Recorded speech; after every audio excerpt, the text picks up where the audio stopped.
Welcome to Chillin' 101. We hope this video helps. You start by preparing Chrome and the small JavaScript you'll use as a bookmarklet. Update Chrome so editing bookmarks works predictably, then copy the short JS snippet you want to run. Once done, open any web page in Chrome as a placeholder. Tap the three dots, add a bookmark, and save it with any name.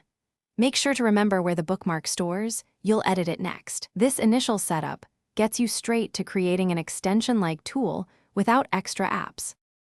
Now you convert that bookmark into the functional bookmarklet. You open Chrome's bookmarks, find the placeholder, and tap Edit.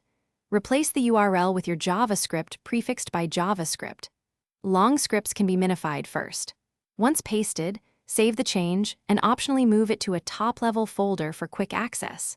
Because iOS limits extension APIs, this runs simple DOM or page actions directly in the tab. Make sure the script is one line and doesn't rely. To finish, open the web page you want to modify and tap the bookmarklet bookmark.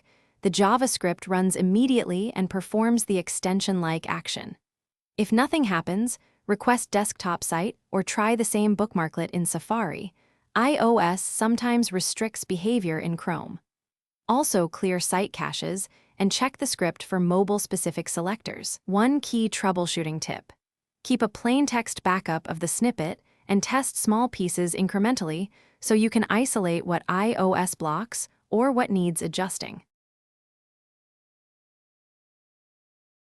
Thanks for watching. Consider subscribing if we helped you.